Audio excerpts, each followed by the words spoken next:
what I find difficult is I never heard about these things ever before. How can we make us aware that one or each other is crossing a line right now?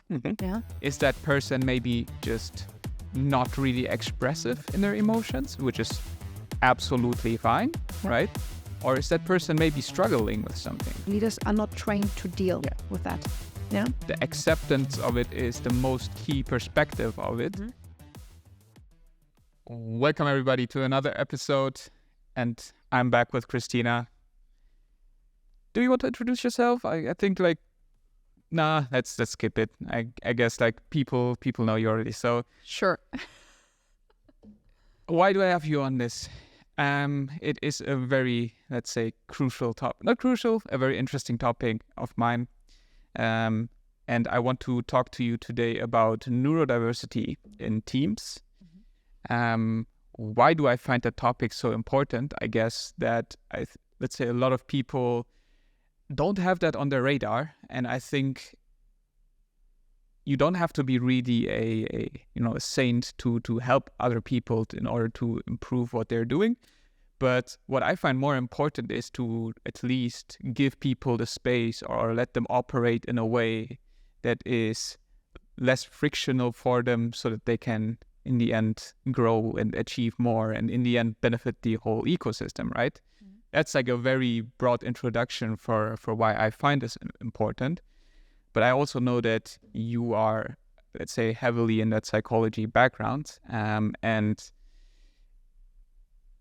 since, let's say, you have probably a more diverse topic on it, I just would like to first maybe go and ask you what your definition of it is, and maybe what you think about that topic. Yeah, so first of all, I agree. It's a very important topic. I think people are more and more also starting to speak openly about it. So I'm happy that you choose that topic. Maybe one still disclaimer up front. We both are not experts. No, right? for sure not. So we have to make sure that people who listen to this understand that it's a delicate topic. Yes. And a lot of what we are sharing now are kind of anecdotal evidence or personal opinions. So maybe this is a disclaimer up front. We are not working in psychiatry. We are not doing diagnostical assessments on this. So just to make that sure. We're fictional doctors, but no, not real psychiatrists. So this is just up front. And then back to your question. Yes. Give me a definition.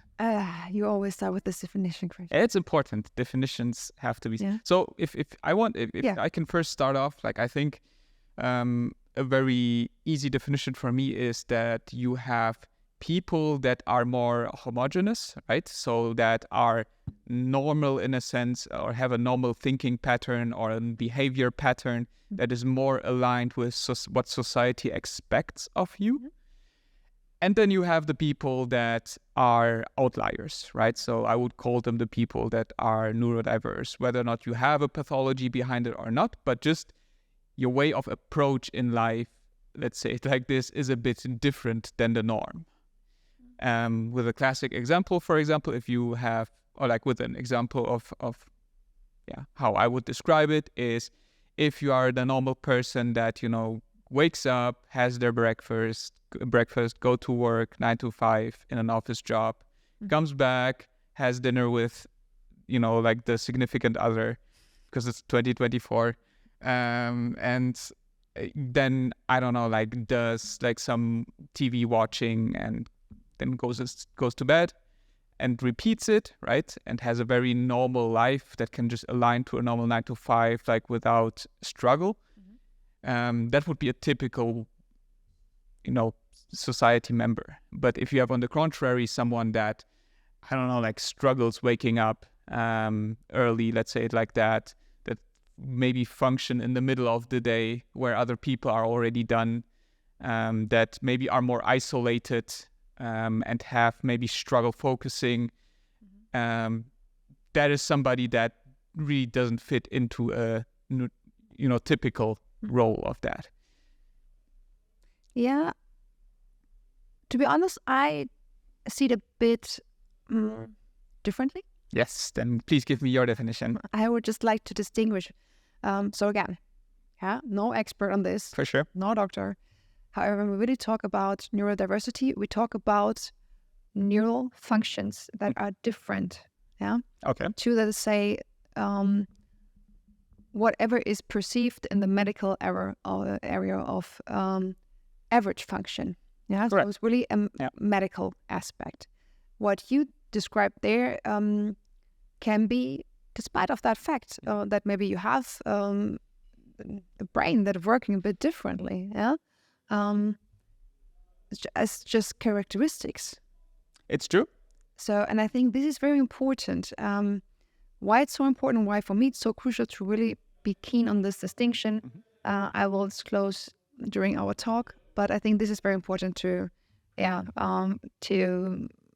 make sure that we are not mixing that up. Okay, fair enough.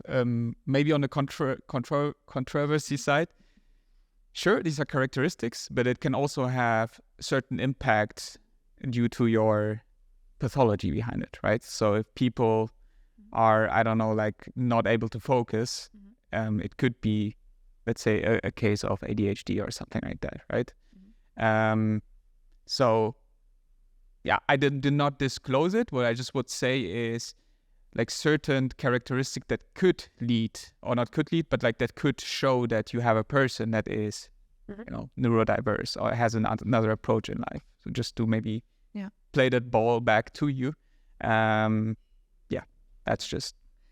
Yeah, the point is, if we're not keen in the distinction, exactly, if we are not really aware what is really now the source of this different behavior, is it the environment, is it just the personality, or is it a combination of personality, environment, and neural developments that are different, then we maybe take too rash decisions or work based on assumptions with people, and this I think is not how I would proceed.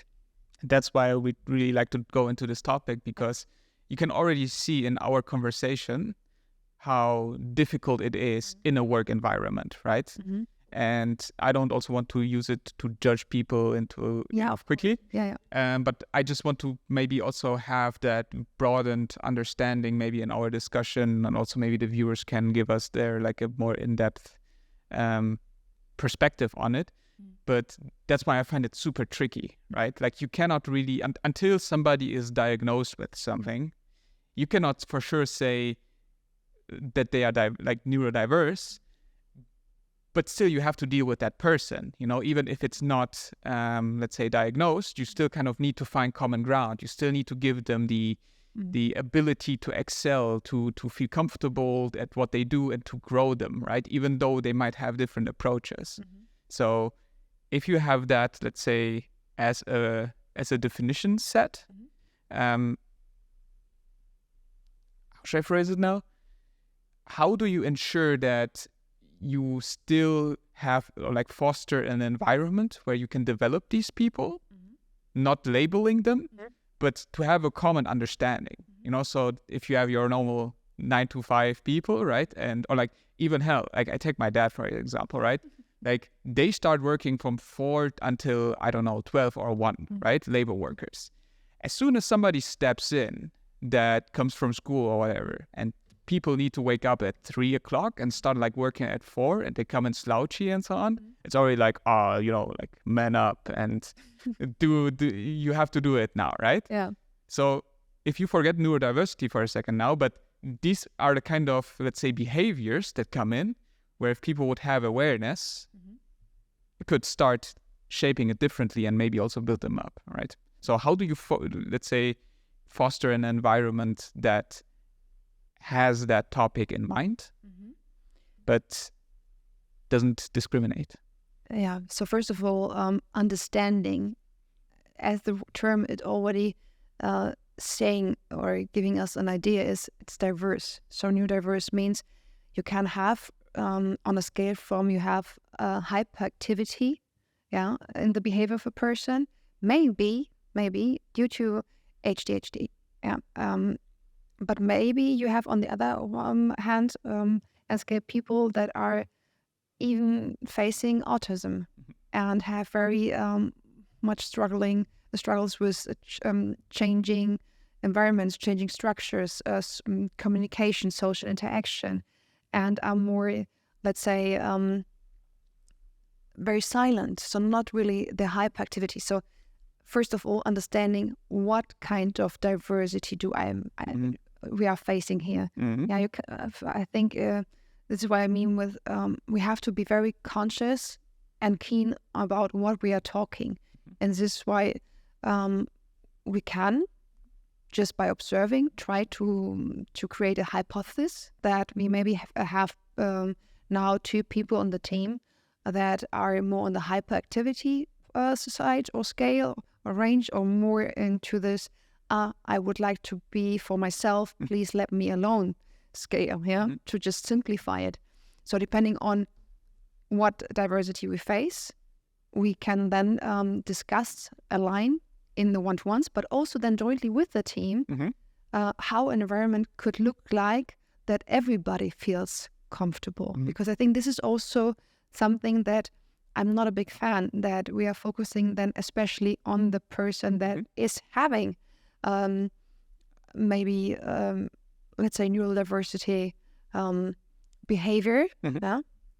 Behavior is not the wrong word, but you know what I mean. Yeah, sure. Yeah? They're just neurodiverse. Yeah, and then neglecting the impact on all the other, let's say, team members. So I think when we want to do a good job in creating the right environment, then we have to understand, okay, what interplays do we have? And then also understanding, because of course we can then create the environment completely around this person, or around these 2 persons, but maybe don't or underestimate the impact on the others. The others, sooner or later, will maybe ambushing again this environment that we just built up.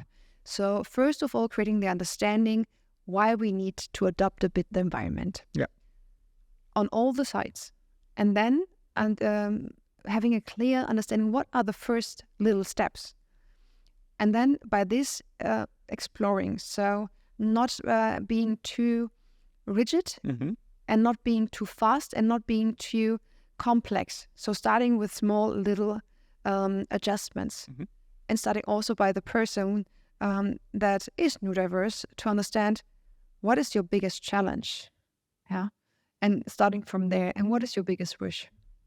I love that, because what you also usually hear in this topic is exactly this, or maybe it's just my personal perception of it, is this whole part of we need to be really inclusive to a point where we neglect others' needs. But what I really love is that in the middle way, right? Yeah. So to not be a complete dickhead about it, and to not understand that person, but to also say like, hey, it's also the natural fact that like the majority of people are doing, I don't know, like again with the 9-to-5 thing, they work from 9 to 5. So please, we need to find a common ground, but because it cannot disrupt the whole team, right?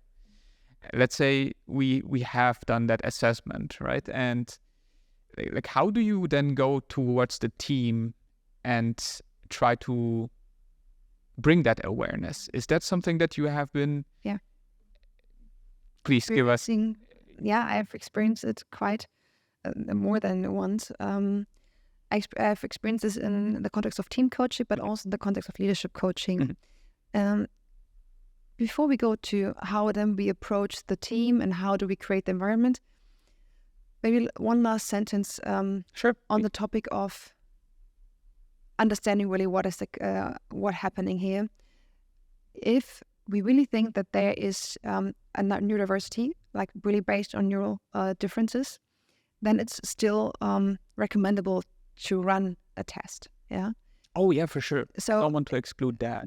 This part, right? And you can, if you maybe have some holdbacks and you're not sure if you're impacted or not. Yep. And again, it's nothing bad. No. In the opposite, it is what it is. Yeah, it's nothing bad. It's nothing good. It's just human. Yep. Yeah, it's just other way of how we maybe are built up. Correct. By nature. Yeah.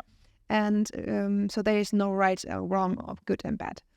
And why so important, especially when we go maybe in this ADHD area, then sometimes even medical treatment might be needed.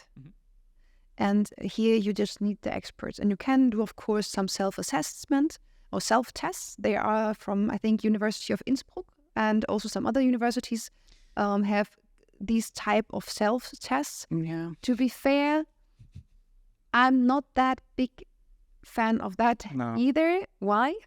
Because, of course, I'm curious. Yeah, that's not because. So I'm a curious person. And when I started to deal with these situations in the past, I was like, okay, I will understand what kind of questions are asked in order to identify that. And I want also to understand how it actually feels for the person to go through this. And I've done the test for myself. And I have done, I think, 10 different tests, just because I was so really curious to understand how those tests are also built up. Like from the psychology aspect, from the statistic aspects. And in 5 tests, I was a neurodiverse person. In 5 tests, I wasn't. Or in 6 tests, I wasn't. No. So I was like, okay, not that reliable maybe. And why is this so important?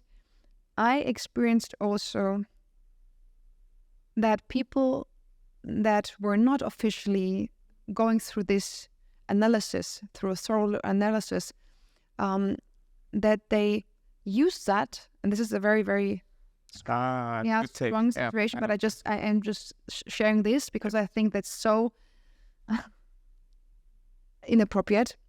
They use that to just defend the behavior. Yes. They were confronted very clearly by their environment that their behavior was kind of even poisoning for the environment, that their behavior was not appropriate, that that these persons' behavior was very offensive to other people, etc. And then I have experienced more than once that people then use that as an defense without having officially the understanding. And then actually when I started to go in the coaching process, I shared very clearly, hey, I'm not an expert on this, but I would like to know, really, is it the case or is it not? Because if this is the case, I'm the wrong person because I'm not an expert on this. I can help you with behavioral changes, but if it's also, let's say, on the medical level, something that needs to be treated, then I'm the wrong one. Yep. So I asked this person if they would be open for going through such an analysis. And they've done it, and they identified, oh, we are not or I am not neurodiverse. I love that because and that was a tough one, to be honest. I can understand that because, again, this is why this topic is so hard, right? Because there's behavior and then there is the belief. Yeah. And I find the belief a really difficult one because you can only, like you said, you can only be, let's say, a person with ADHD if you're diagnosed with that, right? And the diagnosis of it can also, we can say, sure, fine, but it has to be done by a professional, and then it has to be treated, right? Or it at least you need to live with it, and you need to not, you need to be able to function in, with your peers, even if you have it, right? So it's not bad, but you can also not weaponize it. And that's the point that you are using it, right? Hey, I have ADHD, that's why I can't do it. Yeah. And that's probably also the attitude which is difficult in this topic, because if you are a team member, then you want to, for example, say hey, look, I understand that you might have a different reason or a different reasoning, that you cannot maybe do certain things in a way that we do. But still, you have to do the part, right? Because otherwise you're not fit for the job. And then it becomes difficult because it also goes through, let's say, the how do you say it, the jurisdiction type of thing. And that's why maybe giving that awareness or that space is also a good idea, right? Or let's say at least something that I wanted to discuss with you. Because if you break up these beliefs, right? If you're hey, I understand that you have ADHD and I don't know how it feels, but let me help you maybe to be more comfortable with it because I believe that you can do it too, right? Maybe to a certain degree, maybe different, but you can only find out once you do it. And yeah, I think this is a topic that is very difficult and let's say approachable and still different to approach, right? Yeah. You said something that triggered a very important thought, not very important thought, a very important aspect of all this knowledge. Yeah. Building up knowledge within the team or within the environment where neurodiverse people acting is crucial. Yeah. Because of course it has to start with a common understanding of neurodiversity, of the facade that we are actually facing, and also about things that are helpful and make the life easier of the person. And by this also let the person feel more comfortable and maybe also behave differently then. But also on the other way, that the person understand that is neurodiverse to understand the impact of their behavior on the rest of the environment. So on having a knowledge and an understanding about the impact on all the sides, I think you can actually start to build an environment without having this understanding.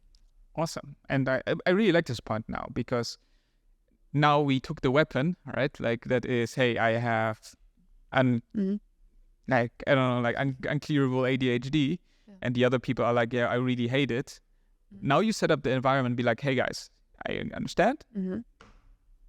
We need to let's say sit down, and you have right approaches, or you have reasonings.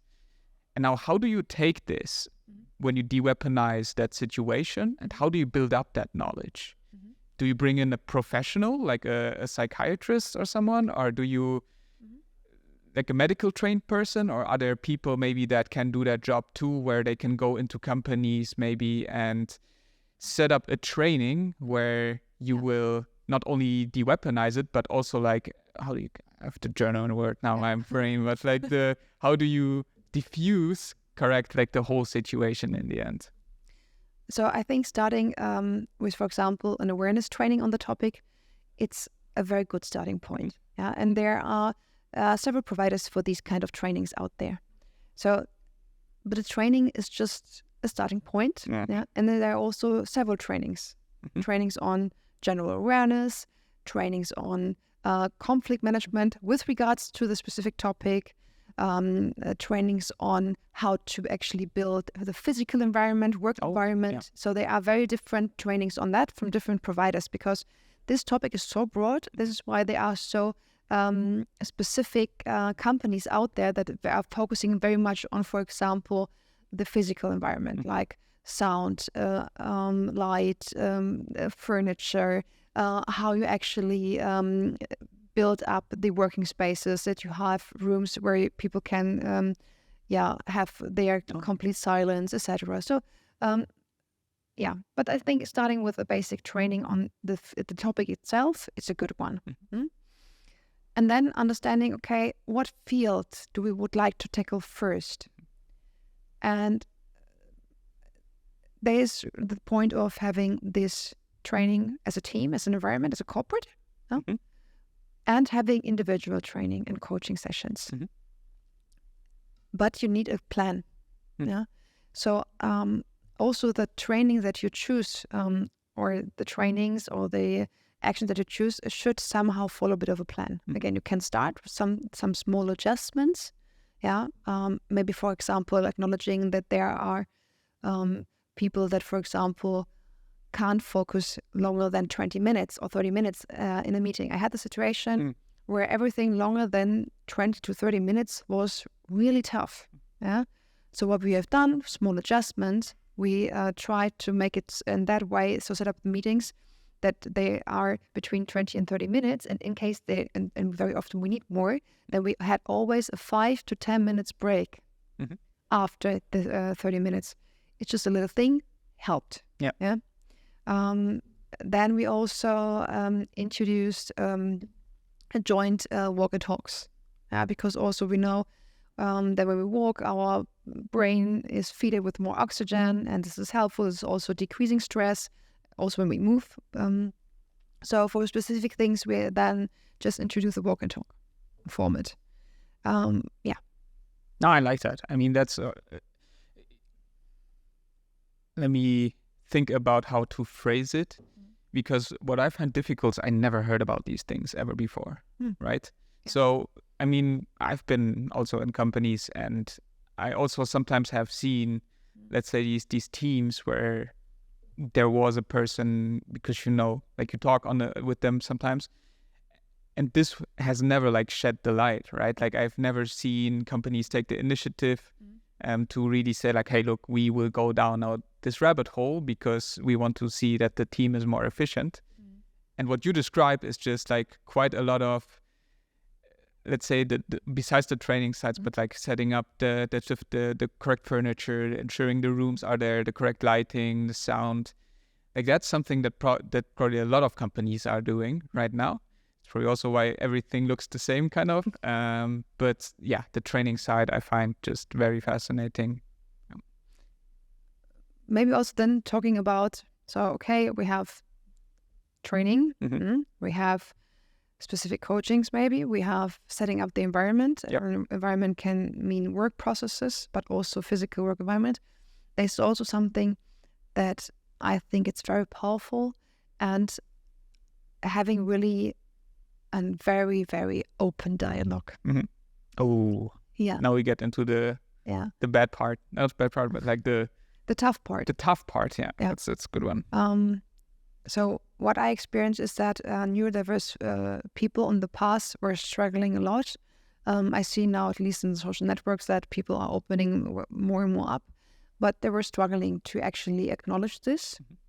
And I also experienced that leaders, we're talking now about leaders, are not trained to deal with that. Yeah.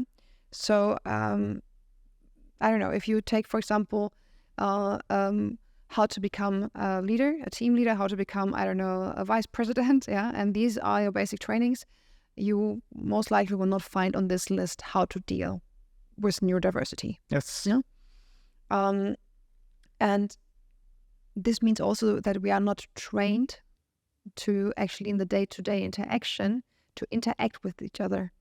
And this is why it's also good to then align, for example, within a team on how can we make us aware that one or each other is crossing a line right now. So, for example, what we also did is, in what I also did in one of the team, where we also had this after each 20 to 30 minutes break, we also had the rule that whenever a person in the team feels that somebody is crossing the line, they are having a sign. Yeah? Yeah. And the sign was very easy, and I don't want to explain it now too more because it's very detailed and very... No, for sure. Have to. Yeah. Let's say confidential one. And the team was using that. And I was with the team, so I shadowed the team for 3 weeks every day, like 8 hours, and just really shadowing to also understand patterns. When are people crossing the line? When is the neurodiverse person crossing the line? When is the team around that person crossing the line? And you could really see patterns when the specific behavior on all sides were popped up. For example, very often when it was about decision making. Yeah. So what we then identified is, there are so different understanding on how actually to decide. Yes. Yeah, to come to a conclusion that was so so strongly impacting the team and creating a stress level and tension all the time. So then we identified by this, we need a common understanding, an easier structure, common structure, how we decide. So this can be a learning. And what I also realized is that after understanding, people are crossing the line, that there was also not room of giving feedback. So yes, the people were then more aware, I was then crossing the line. We also aligned on how to behave, and the behavior was, stopping for a second, holding on, and acknowledging, hey, okay, I realized I'm crossed the line. Let me come back with you. So we really aligned jointly as a team. When we face that one or each other cross the line, we will really step back. We think what we actually want to say. We think why we crossed the line, and then coming back again. Yeah. But this doesn't happen. So the people were not really coming back to each other because they were lacking feedback structures. And they're actually not just structures, also the competence how to express that. Yes. To maybe also work on that, I mean, I also noticed that I lack that structure quite a lot, right? And it's something that you just don't learn because you usually have conflict. You have conflict with people that you know, so you kind of deal with that in a way that both of you used to, but then you take that not attitude because it's a strong word, but like you take the way the decision or the communication way also to the outside world, but these are like strangers that have their own way of communicating their issues or the way they express themselves, and then it just clashes, right? But you never learn this, let's say this detached way of, hey, I take myself, like my emotions and my stuff now out of it, and I just objectively say what I struggle with in your behavior, and can we fix it or not, right? Because there can also be the case that you can't.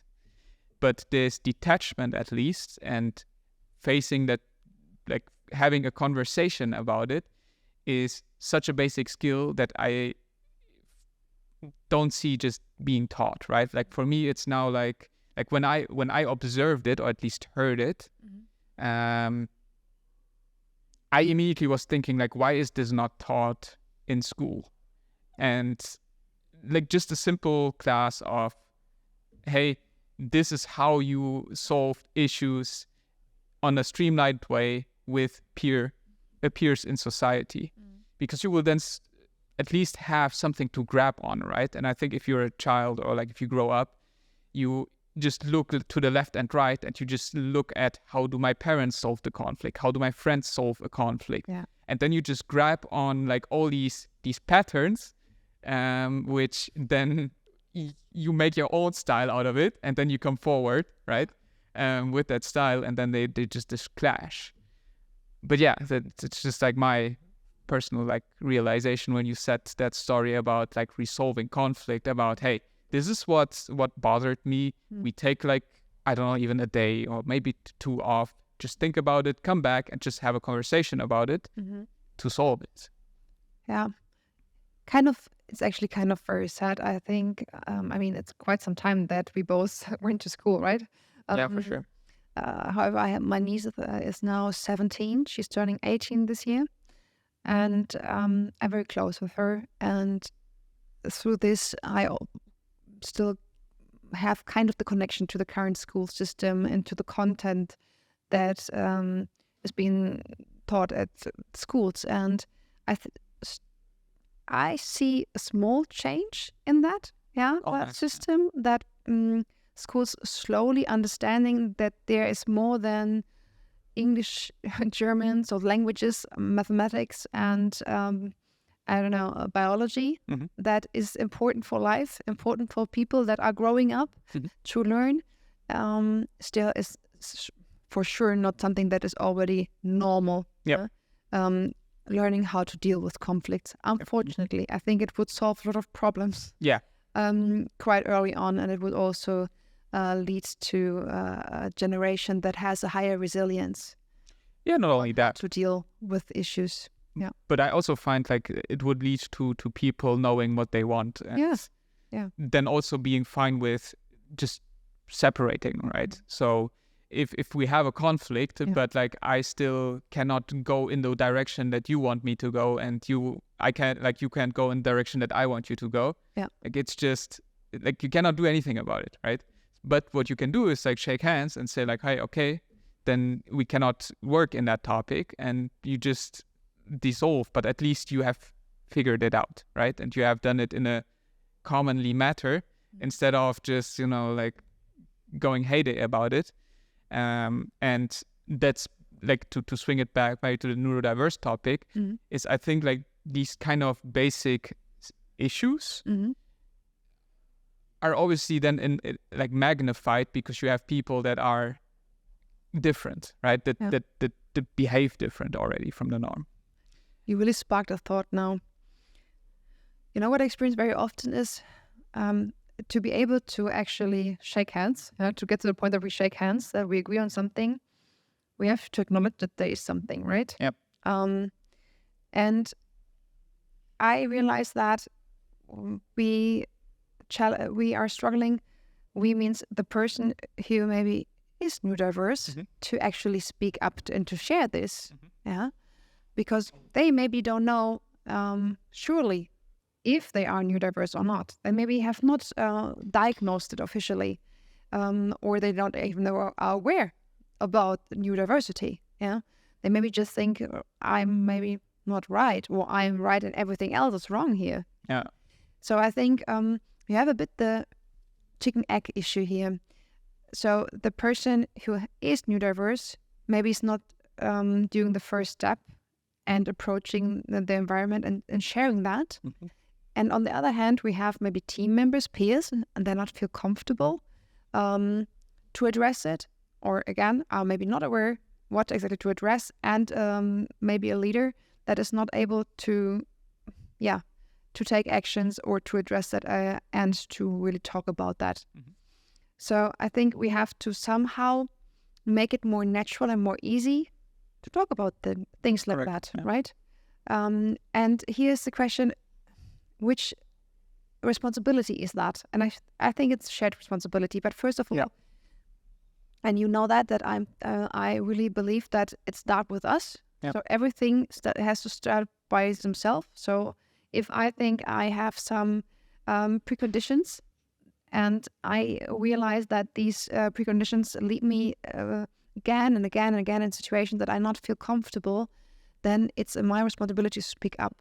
But at the same time, if I'm the person who is leading a team, I have to really also develop skills to be able to really observe if there's something going around in my team that I maybe can't really pinpoint what it is, but at least to have the ability of sensing, reasoning, but also observing, and then finding a very, let's say, non-violent way to address these topics, ideally first in a one-to-one. So addressing that and bringing it to the table is a starting point. And I would like to understand maybe, I don't know, what are your thoughts? What do you think would help to make this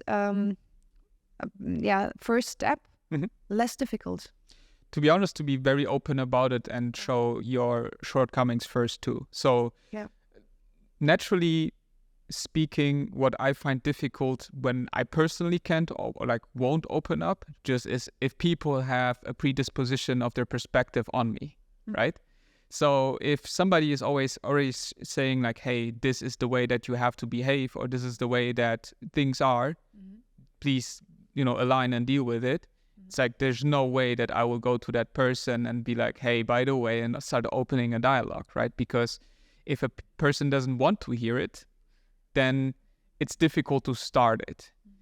So that's why I find it important to shed like the light on it and to also maybe step up and be upfront about it, right? Like, hey, getting to know the person that comes in, for example, or even your team members.